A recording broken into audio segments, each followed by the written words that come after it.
Welcome back to the Too Much Hockey podcast presented by Kentwood Ford. I'm your host, Joshua Marshall, and my guest early this morning, on the pre of game four here in Florida.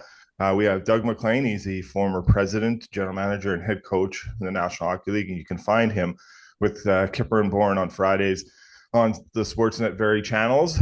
Mac, how's it going? Don't promote that Kipper show, will you? Because I'm trying to get kicked off it.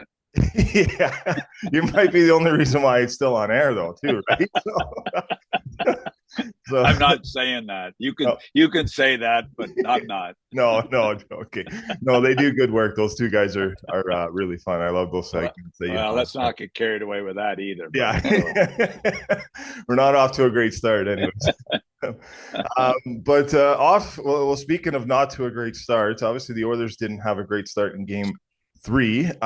What do you expect tonight for their start, and how do you expect tonight's game to go, Mac? well, I've been wrong a lot in the playoffs. Starting with, I thought LA would beat Edmonton in the first round. I Mhm. looked pretty good after two games, but then it folded quickly. Look, they've got to win tonight, or their series is done. In my opinion, there's no chance. It was almost like Florida had to win Game Two in Edmonton, or they weren't going to win 4-5 against Edmonton, in my opinion, after Game One. So I think and with Draisaitl and McDavid, I wouldn't underestimate the Oilers going in and winning tonight. I really would, but they've got to play a lot different than they played the other night. And I mean, an undisciplined first period that with a couple of horrendous penalties in the offensive zone, and I just too many men on the ice. It didn't look, missed opportunities on the power, but they just didn't look themselves like they've looked at the best of times in the playoffs. So they've got to have a better game, to say the least, with more disciplined play and play their game, dictate the play a little better. Yeah. Obviously, an interesting day yesterday, Mac, and you've been involved in the game much longer than I have, and been involved in playoff series, Stanley Cup Finals, all that stuff. Have you ever seen it? Obviously, what happened yesterday with Edmonton in terms of Knobloch came out on the first off day and just saying we choose to practice today. We're not going to practice tomorrow. So they let the league know and they let the media know, and then out of nowhere, there's obviously two practice rinks, from my understanding, in Florida. The Panthers were out at their ice, and I guess the second sheet, 16 Oilers appeared on that, and Sportsnet had their cameras there, but all the reporters were upset because the players weren't made available. It sounded like, from what Mark Spector was saying, trust was broken and the relationship could be a bit fractured in terms of not being open and honest. I don't know where you come out on that. I know Ryan Rishaug also said too for the other network, just saying that he's never seen this in a Stanley Cup final either. I was just wondering your thoughts on this. I don't get the value of it. I don't get the value of them being cute. Yeah. I'm sorry. What's the value of it that the guys don't have to answer to Spec and Ryan and the media who have been there all year? I mean, I don't understand that. This is. I mean, look, you get to the Stanley Cup Finals. It's an honor to be there. It's a great accomplishment to be there. Treat it like it's an accomplishment, and that you're expected to be there and you mean to be there, and you have to take what goes with that. And whether you like it or not, the media are a big part of that, you know. Mm-hmm. And if I think it's wrong, I can only imagine what the league thinks. Yeah. I can't imagine they're very happy with this. No. So but why would you let yourself get into that controversy when you don't need it? You got enough controversy going on with your goaltending, with the number of breakaways you're giving up, with too many men on the ice penalties, and some of the guys, their depth all of a sudden becoming an issue. Just be out there. I don't get it. Yeah. I don't get why they would bother putting this aggravation on their shoulders. It's worse than standing there and talking to people, in my opinion. Correct. And Spec put it. I thought he put it perfectly worded. Is that, and you just reiterated those words too. And it costs a lot of money for a lot of these broadcasters, TNT, Sportsnet, TSN, TVA, all these networks, and then the various outlets, the Athletic and to be on, to be there. And they're paying a lot of money to be there to cover this, create stories, create conversations. And, just happenly the Sportsnet crew looked over and okay, like there's 16 Oilers, there's 29, and there's 97, and then they're not made available. And then Chris Knobloch does a Zoom interview at 10 o'clock in the morning, and not even tipping the media off that there was going to be a practice. Still went doubled down and said there's no practice, knowing that there was going to be one. So, well, don't make it look like, look, the NHL has enough of a challenge in the United States. Let's not kid ourselves. TV ratings were down 35% this year. yeah, ESPN were down worse than that. TNT were down, I think, 34%. I don't know if my numbers are right, but they're pretty close. Let's not make it look minor league. no, Let's not make it look minor league because of media availability. I don't know how many general manager meetings I was in and president meetings, board of governors meetings where I was in, where the number one focus was we've got to be available to the media. That's when we went to being on the bench. That's where we went to between the benches. That's where we went to making it, people available at all times to the media. It's like you got a race car driver being interviewed in his car in a race. yes, I mean, and we can't say we're going to practice. Like I don't get why they would let themselves get caught up in something as stupid as this.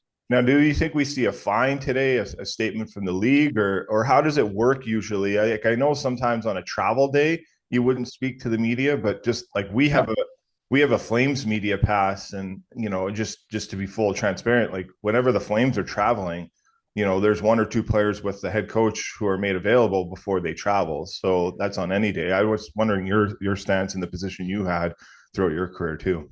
You know what?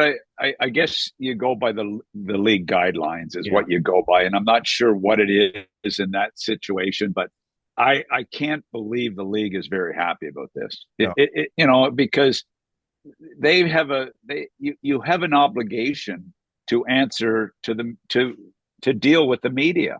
That's an obligation. So I just don't understand why they'd let themselves. They got enough hassles around their team without starting another one, in my opinion. Yeah. Now you talked about some lineups there that could be happening with what we'll see, as we record this morning, we'll see what comes out, if anything comes out before we end this interview. But it sounds like Stetcher will be in for Klingberg. We don't know Nugent Hopkins. He has not taken faceoffs in the last game in the second half of game 2. So it's obviously a wrist hand injury. There is a shot where he was trying to take a shot and didn't get anything on it. So it's obviously he's fighting something. And then do you go back to Skinner, who is 6-0 in game 4s in his career in the playoffs, or do you go back to a goaltender who's 6-0 this year in Pickard? First, we'll start there. Where would you go with the goaltending front here for the Oilers, Mac? That's a really tough one. I can't believe that they're even contemplating going away from Skinner. And I get what Pickard did in the first round, and he deserves full marks for that. And it's different to pull your starter in the first round than it is to pull him in the Stanley Cup Final. Correct. The guy who helped get you there. Okay, so I can't. But by the same token, Skinner shouldn't be blamed for the last game, but he's got to be better. He's got. You don't win in the Stanley Cup playoffs, first, second, third round, and the Stanley Cup unless your goaltender is close to being the MVP of your team. The goaltender, history has shown that the goaltender has got to be close to being maybe not the MVP, the Conn Smythe, whatever it is. He's got to be close to an MVP. And we didn't see an MVP performance, to say the least. Yeah. But by the same token, you can't give up breakaways. Like, how did Marchand get a breakaway at that particular time? How does that happen when you're telling everybody how much you've improved defensively, and you get a breakaway at that point, and all of a sudden you're in big time trouble because of it? Too many breakaways. So they've got to be better, and I just can't believe that they will make that decision to go away. If they do, Yeah, and I don't know. I mean, how long since Pickard's played? A yeah, month? yeah, it's been a while, obviously. And he had the And injury, look, so he had no and ice I'm time for a bit there too, right? So so I don't think that'll happen. I'll be shocked if it happens. But hey, if Pickard goes in and they win, they're geniuses. I just think I just can't imagine it happening. Yeah, yeah, that's all. yeah. There's a fan of ours, a guy that was kind of hinting at the start of our pod at UFC in the industry of building So real estate, and a friend of mine, Shafin Kanji, who's in the same industry as you, in terms yeah, of, he said Skinner is really challenged to stopping breakaways. yeah. Uh, that I wonder if that alone is the thing where they're like, hey, well, we're giving too many up. This guy can't stop him. Is that the switch Yeah. that they do, or is there something that they worked on with him the last 2 days to fix that? I guess we'll only. Listen, Yeah. we lost a game in our when I coached in the Stanley Cup Finals. Beezer gave up 7 goals in one game. We lost 7-1 to Colorado. Um, he came back after that and hardly gave up a goal. And in the last game, which we lost 1-0 in triple overtime to Colorado, Beezer, if I'm not mistaken, I think Patrick Waugh made 70 saves and Beezer made 76 saves in the game after giving up 7. There's not a snowball's chance I was going away from Van Beesbrook and going with Mark Fitzpatrick, who I happen to like as a goaltender, but I was not even remotely considering that. Yeah. And that's after giving up 7. So I'll be surprised, and I think I would work on my defensive strategy versus breakaways before I would do that. Correct. Yeah, that's probably the logical and the right way to You go. know, yeah, Now we've seen Stetcher get in, and when he is in, he's playing with Nurse and he's playing good. Now is yeah. that, obviously Klingberg had a rough game, and I don't know. I know he took a lot of flack and a lot of blame on that play by Barkov, but I think it was just the fact that Barkov knew the situation in hand. There was the ref there. It all kind of just culminated in one. I don't think there was a penalty there, but others think yeah, there might be. But yeah. what did you think of Klingberg's playing? Do you think Stitcher is the right ad to put it back in the lineup, or would you go 11-7? So Look, it's easy to go 11-7 for me because of the amount of ice time Draisaitl and McDavid play. I mean, do you really need the 12th forward? yeah, Probably not. And in all likelihood, he's not a very good player. yeah, That's my question. Who's going to be the 12th guy? Is it going to be Arvidsson? Is it going to be Skinner? Who's it going to be? mm-hmm. So I think I would consider going 11-7. Sketcherd seems to be a positive vibe around this team.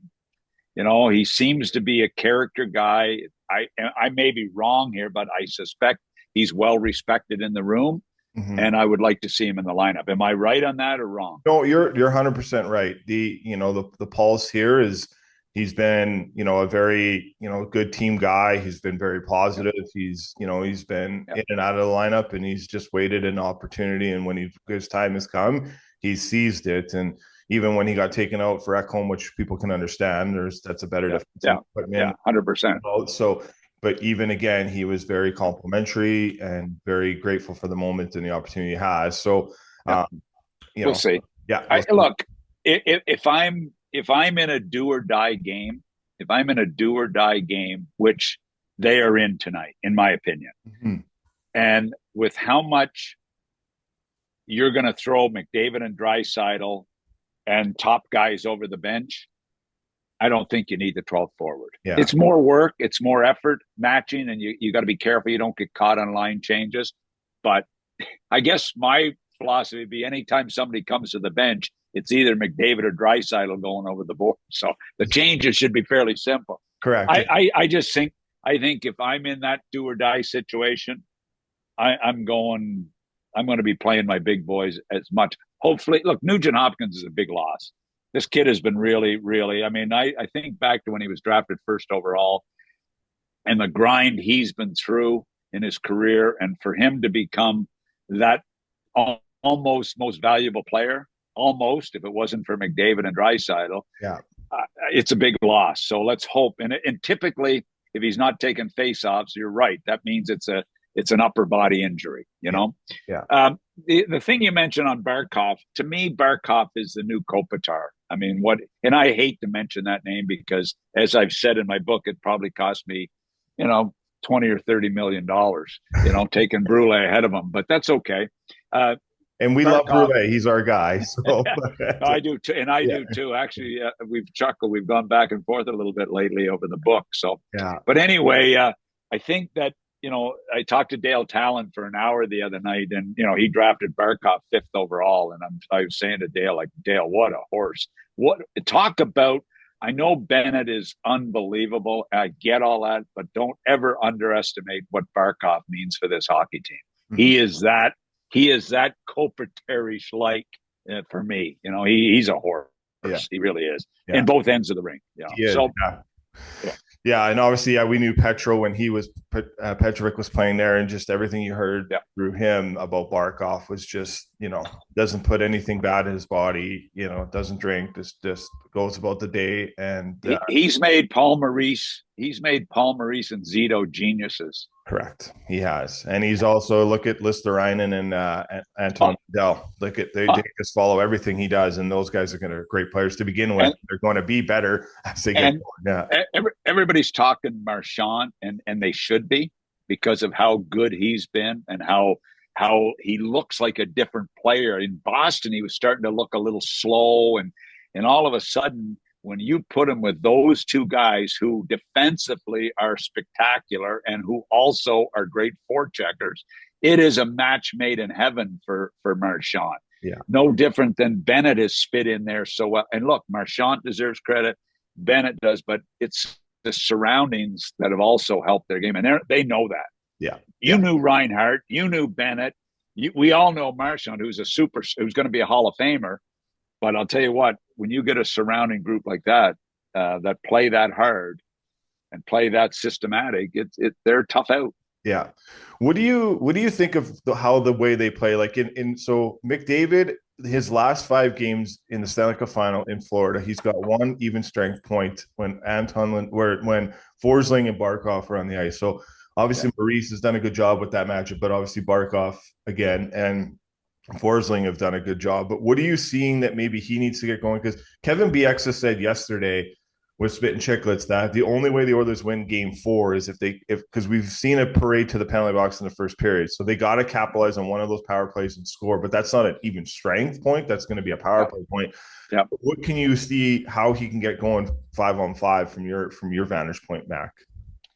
Well, I think that the situation is the more you play McDavid and Draisaitl, the more Paul Maurice has to play on the defense.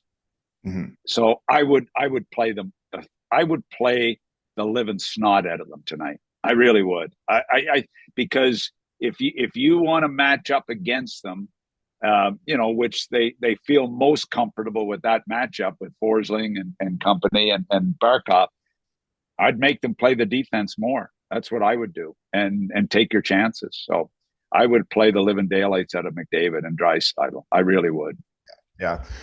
Well, all right. We'll see how that And goes.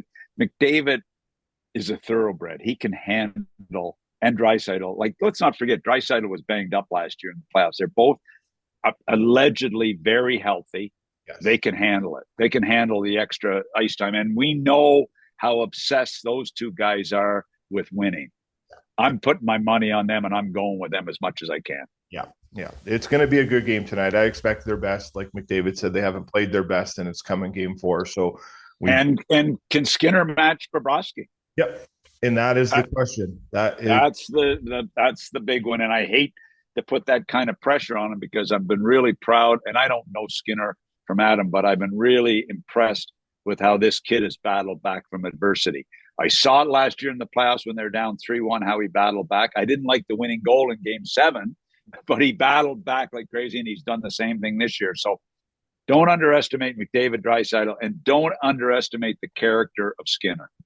yeah, 100%. It's the one thing that scared me there was, when Edmonton got their third goal in game 2 in Edmonton, Bobrovsky just locked it down. And obviously He did. Perry tied it up. And I just feel like obviously Perry did score with little time left to tie it up, but he's been lights out ever since that. But yeah, 100%. But you can't get back in the game off a great play by Bouchard and Perry, a great play by both of them. and you can't get back in the game and give up a goal the next shift. No, you just Killed them. It was over. yeah, That was the end of it. yeah. And that was a breakaway. That was another breakaway. 100%. Yeah, yeah. 100%. That was the list. And we thought on the other end, Mac, that it would be Florida giving up the breakaways because how much breakaways they gave up in the Toronto series and other series. Exactly. It's not been that way. It's been the reverse opposite in what we've exactly. So. And I mean, I've got to believe. I mean, Knobloch to me is a good coach. I've got to believe that between Knobloch and Paul Coffey and that defense group and the forward group, that's being locked down tonight. Yeah. Yeah. You can't. Florida should not be a breakaway team quite like Marner, Nylander, Matthews.